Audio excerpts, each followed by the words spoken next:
Kedekatan Fajri dan Karenja. Fajri segera pergi menuju ruang kerjanya untuk memantau pencarian yang tengah dilakukan. Besar harapan agar 5 orang yang ada di pesawat itu bisa selamat. 3 jam sudah pencarian dilakukan. Ada beberapa titik terang untuk melihat bagaimana keadaan pesawat. 2 pramugari ditemukan selamat tengah tersangkut di atas pohon tuan. Kopilot terjepit di bagian pesawat dan mendapatkan luka yang cukup parah. Mereka sedang dilarikan ke rumah sakit untuk dievakuasi. Sementara pilot dan teknisi belum kami temukan hingga sekarang. Begitu laporan orang-orang Fajri yang diterjunkan langsung. Teruskan pencarian sampai mereka ditemukan, ucap Fajri tegas. Ada sedikit perasaan lega di hati pria tampan itu karena mereka sudah lama bekerja kepada Irfan dan keluarganya. Semoga pria tua tadi tidak serius dengan ucapannya. Jika itu benar, saya akan sangat marah dan lihat saja apa yang akan saya lakukan nanti, ucap Fajri dengan mata yang menyalang. Ia memilih untuk mengawasi Ipana dan Karenja di ruang keluarga agar mereka tidak berbuat yang tidak-tidak saat ini. Pasangan bucin itu terlonjak kaget karena melihat kedatangan Fajri. Ipana segera melepaskan pegangan tangannya dari Karenja ketika melihat kedatangan Fajri. Berbeda dengan pria tampan itu, ia malah sengaja menggenggam tangan Ipana kembali dan mengejutnya. Fajri melotot namun ia hanya membiarkan saja karena tidak mungkin ia terlalu mengekang Ipana. Ia cukup menjaga dan mengawasi adik kecilnya. Lo nggak pulang? Tanya Fajri. Bentar lagi aja bang. Ah lo masa nggak ngerti sih? Keluh Karenja mendelik. Ci sana pulang, adik gue butuh istirahat, ucap Fajri mengusir. Ci bunda bilang tunggu sampai makan malam, ngapain lo ngusir-ngusir? Ucap Karenja semakin mendelik. Mulai lagi, batin Ipana menghela napasnya. Fajri menatap tajam ke arah Karenja dan begitu pula sebaliknya. Ipana tidak lagi peduli kepada 2 laki-laki itu karena hanya akan membuatnya semakin pusing. Kalau kamu mau berantem, keluar, aku mau istirahat. Anak-anakku juga sedang tidur, ucap Ipana ketus. Ia membaringkan badannya di tengah antara Naren dan Nela dan memejamkan mata.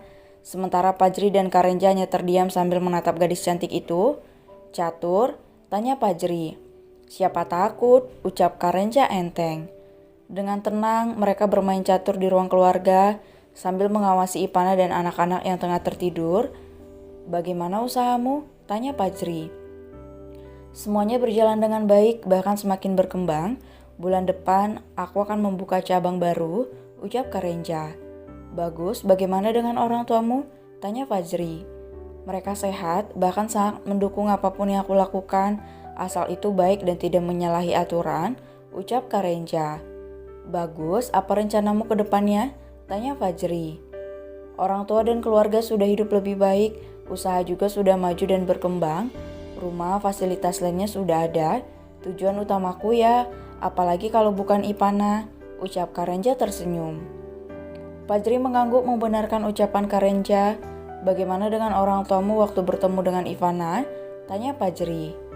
Yang pastinya mereka terkejut melihat kedatangan kami, tetapi semuanya berjalan dengan baik, keluargaku menyukainya.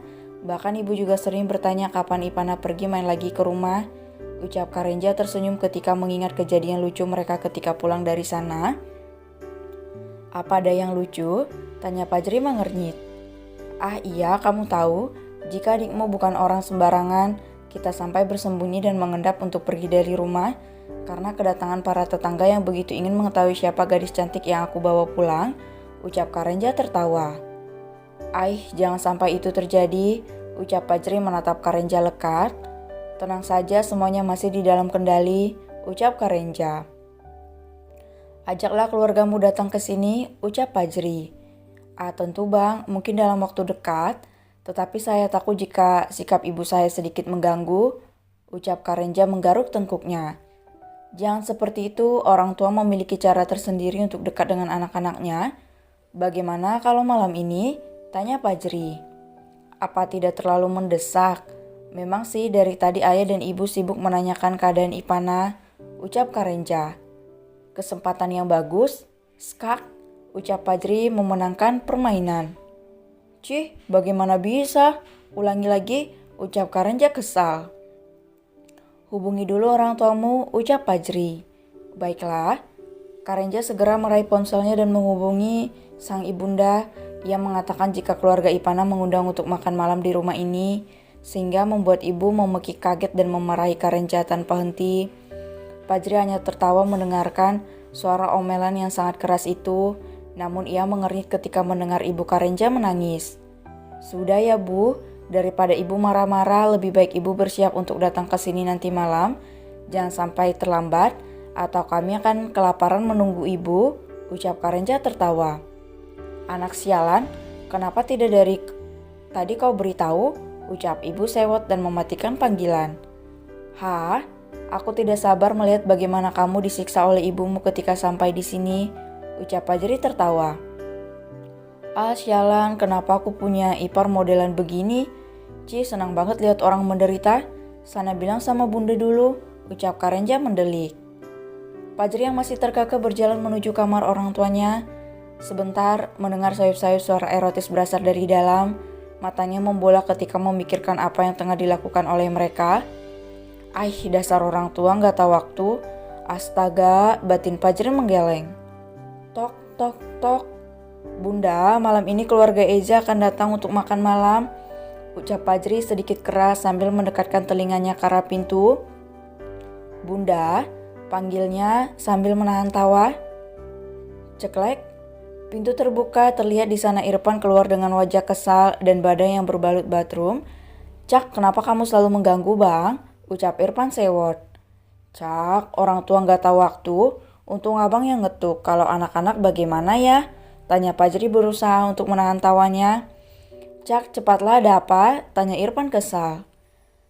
Nanti malam keluarga Eja bakalan datang untuk makan malam bersama, ucap Fajri enteng. Apa? Jangan bercanda bang, pekik Fajira dari dalam. Mana mungkin ia sempat memasak dengan jumlah yang banyak, sementara waktu sudah menunjukkan pukul 5 sore.